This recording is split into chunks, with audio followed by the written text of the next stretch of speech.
મારા સાહેબે ફાઇલ આપતા મને કહ્યું, વિક્રમ, તું મારા ઘરે જા અને આ ફાઇલ ઉપર મારી પત્નીની સહી કરાવીને પાછો આવ. જ્યારે મને મારા સાહેબે ઘરે જવાનું કહ્યું તો મને ખૂબ જ આનંદ આવી ગયો, કારણ કે જ્યારે પણ હું તેના ઘરે જાતો તો હું તેની પત્નીને મન ભરીને જોઈ લેતો, કારણ કે તે ખૂબ જ સુંદર હતી. અને એક વખત તો ભૂલમાં તેના રૂમમાં પણ જતો રહ્યો ત્યારે તે પોતાની સાડી બદલાવી રહ્યા હતા, પરંતુ તેણે મને કાંઈ કહ્યું નહીં.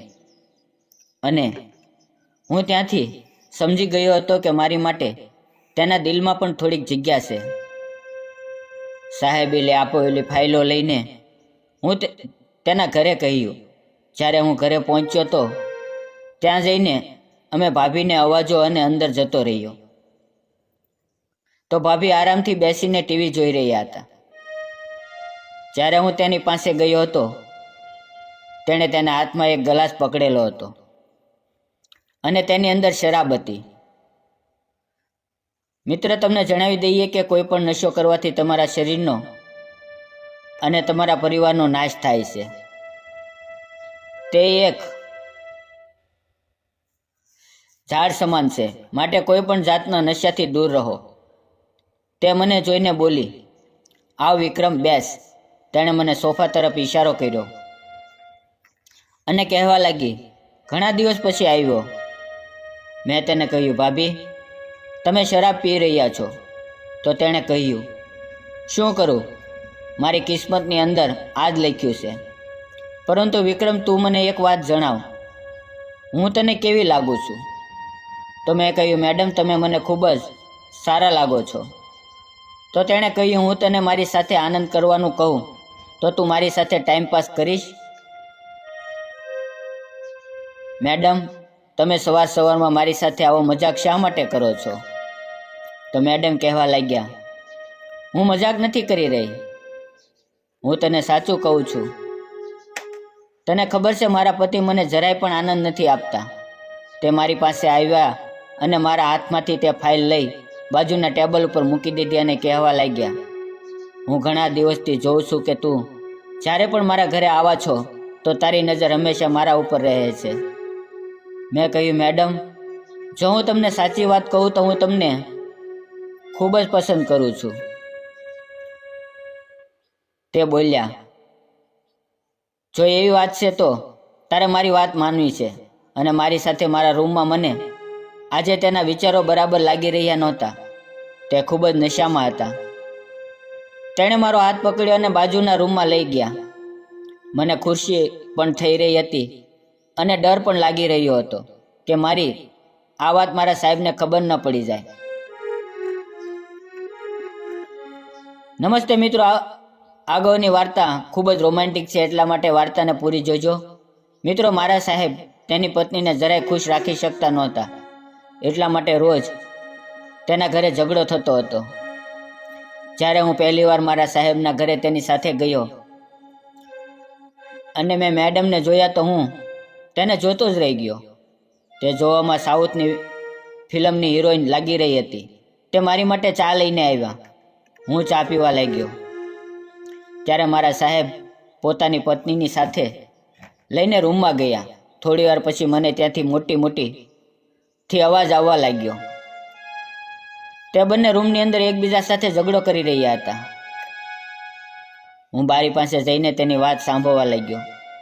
મેડમ કહી રહ્યા હતા કે આપણા લગ્નને કેટલો સમય થઈ ગયો, પણ તમે મારી સાથે મન મૂકીને મજા નથી કરી.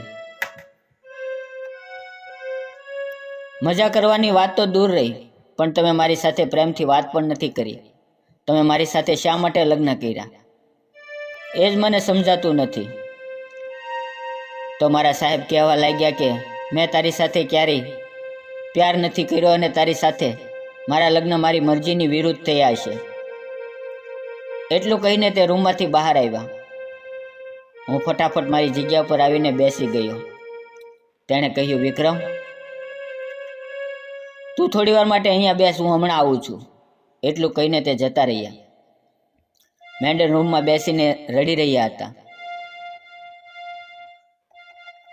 હું હિંમત ભેગી કરીને તેની પાસે ગયો અને મને આવતો જોઈને તે પોતાના આંસુ લૂસવા લાગ્યા અને બોલી, વિક્રમ, તું અંદર શા માટે આવ્યો? શું તારે કંઈ કામ છે?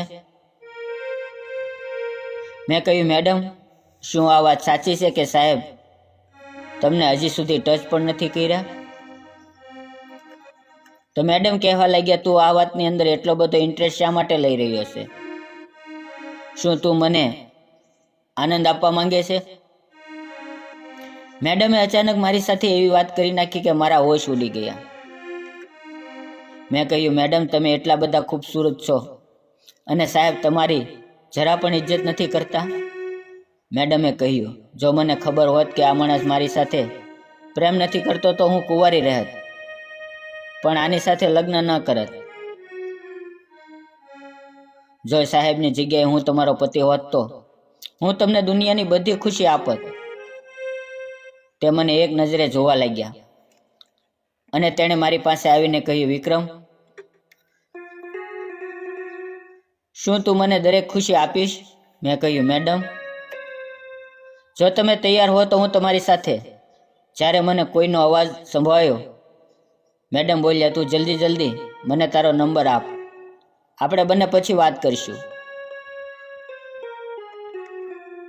મેં મેડમને મારો નંબર આપ્યો અને રૂમની બહાર આવી ગયો.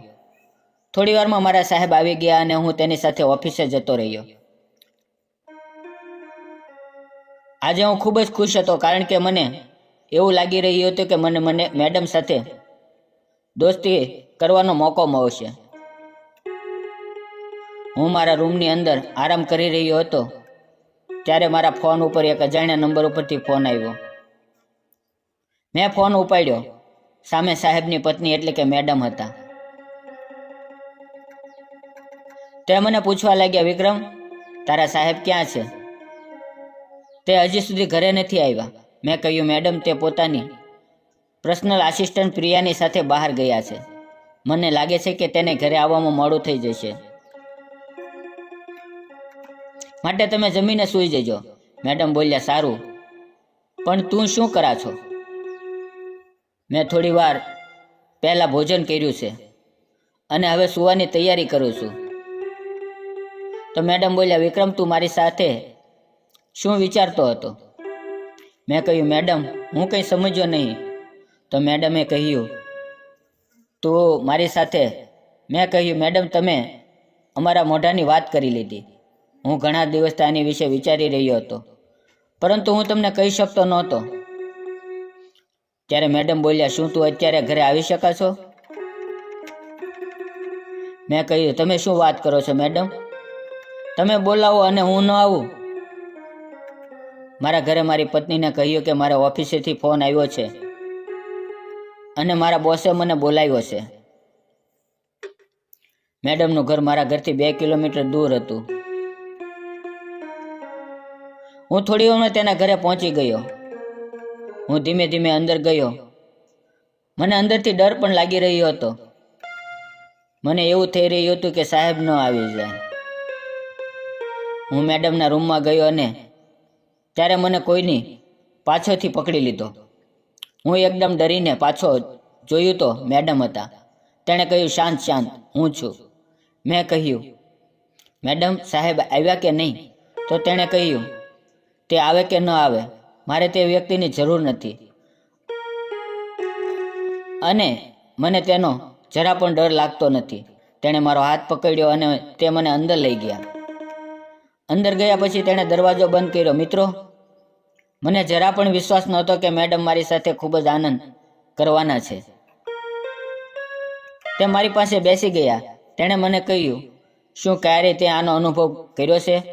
મેં કહ્યું, ના, ફર્સ્ટ ટાઈમ છે અને એટલા માટે હું ડરી પણ રહ્યો છું. તો મેડમે કહ્યું, આમાં ડરવાની વાત ક્યાં છે? બધાને એક દિવસ તો આ કામ કરવું જ પડે છે. ધીમે ધીમે 1 કલાક જતો રહ્યો. તે મારી સાથે ફક્ત વાતો કરી રહ્યા હતા. મને અંદરથી ગુસ્સો પણ આવતો હતો. જો મારા બોસ આવી જશે તો મારો બધો પ્લાન પાણીમાં જશે. હું વિચારવા લાગ્યો કે મેડમ ખાલી વાતો જ કરશે કે ત્યારે અચાનક કોઈએ દરવાજો ખખડાવ્યો. મેં કહ્યું, મેડમ, મને લાગે છે કે સાહેબ આવી ગયા. હવે આપણે ફસાઈ જઈશું. મેડમે કહ્યું, તું ચિંતા ન કર, કાંઈ નહીં થાય. તું જોઈએ રાખ, હું તેને એક સારો પાઠ ભણાવીશ. મેડમે જઈને દરવાજો ખોલ્યો. મારા સાહેબ બહાર ઊભા હતા. મેડમને અને મને સાથે જોઈને લાલ થઈ ગયા. તેણે કહ્યું, તું મારી પીઠ પાછળ આ બધું થઈ રહ્યું છે. સાહેબ મને કાંઈ કહે તે પહેલાં ભાભી બોલ્યા, તો તમને મને બીજાની સાથે જોઈને ગુસ્સો આવ્યો? તો તમે રોજ બીજા સાથે આનંદ કરો છો તો મને ગુસ્સો નહીં આવતો હોય? થોડી વાર પછી મેડમ કબાટમાંથી કોઈક વસ્તુ લઈને આવી. મેં જોયું તો તે એક નાનો એવો કેમેરો હતો. તેણે કહ્યું, એ વાત સાચી છે કે અમે બંને એકસાથે આ રૂમમાં છીએ, પરંતુ અમારી વચ્ચે એવું કાંઈ નથી થયું. જો તમને વિશ્વાસ ન હોય તો આ કેમેરાની અંદર બધું જ રેકોર્ડ છે, તમે જોઈ શકો છો. મેડમે કેમેરો પોતાના પતિના હાથમાં આપ્યો અને કહ્યું, આ બધું એક નાટક હતું, કારણ કે હું તમારી આંખ ખોલી શકું. થોડી વાર પછી મારા સાહેબે કહ્યું, મને માફ કરી દે, મારી ભૂલ થઈ ગઈ. જો તું આવું ન કરતી તો હું તારા પ્રેમને ક્યારેય પણ સમજી ન શકતો. આજ પછી હું તને મારી પત્નીની તરફ સાચવીશ. મેં કહ્યું, સાહેબ તમારી પત્ની તમને ખૂબ જ પ્રેમ કરે છે, તમે એની કદર કરતા શીખો. સાહેબે કહ્યું, વિક્રમ મને ગર્વ છે કે તારી જેવો છોકરો મારી કંપનીની અંદર કામ કરે છે. આટલું કહીને તેણે પોતાની પત્નીને ગળે લગાડી લીધી. હવે તે બંને હંમેશા એકસાથે નજરે આવે છે અને ખૂબ જ ખુશ રહે છે. મિત્રો, વિડીયો પસંદ આવ્યો તો વિડીયોને લાઇક અને ચેનલને સબસ્ક્રાઈબ કરવાનું ના ભૂલશો. ફરી મળશું આવતીકાલે એક નવી વાર્તાની અંદર. ત્યાં સુધી આવજો. વિડીયો પૂરો જોવા બદલ આપ સૌનો ખૂબ ખૂબ ધન્યવાદ.